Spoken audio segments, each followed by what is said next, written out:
మీరు ల్యాప్‌టాప్ గానీ, mobile phone గానీ, డిజిటల్ స్క్రీన్‌గా అధికంగా వాడుతుంటే మీకు కంటి సమస్యలు వచ్చే అవకాశం ఉంది.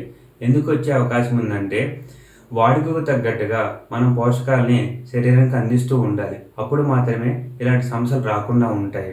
మరి ఎలా గమనించాలంటే, మీ కంట్లో మసక మసకగా ఉండటం గానీ, లేదా వైట్ కలర్ స్పాట్స్ రావటం గానీ, లేదా బ్లాక్ కలర్ స్పాట్స్ రావటం గానీ, వచ్చి ఒక అర సెకన్‌లో వెళ్ళిపోవటం గానీ, లేదా ఒక సెకండ్ పాటు ఉండి వెళ్ళిపోవటం గానీ, ఇలాంటివన్నీ సింప్టమ్స్ మీకు ఇస్తూ ఉంటుంది.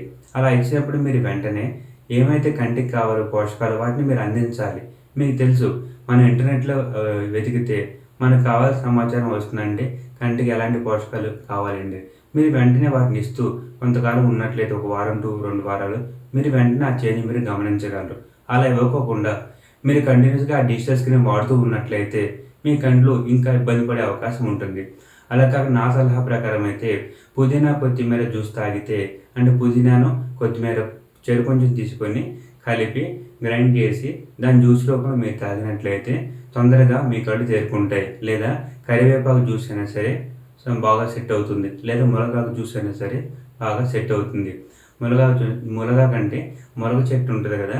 దాని ఆకులు తీసుకొని జ్యూస్‌లాగా పట్టించి మీరు తాగడం అనమాట. ఈ జ్యూసుల్లో ఏదైనా మీకు బాగా పనిచేస్తుంది. ఇలా కాకుండా క్యారెట్, బీట్రూట్ జ్యూస్ కూడా మీకు పనిచేస్తుంది. దానిమ్మకాయ జ్యూస్ కూడా పనిచేస్తుంది. బేసికల్‌గా చాలా రకాల ఆప్షన్స్ అయితే ఉన్నాయి. వీటిని తీసుకోవడం వల్ల మీ శరీరంలో ఉన్న ఎక్కువ పోషకాలు అందించబడి దానివల్ల మీ కళ్ళ సమస్యలు తగ్గే అవకాశం ఉంటుంది. ప్రయత్నించి చూడండి.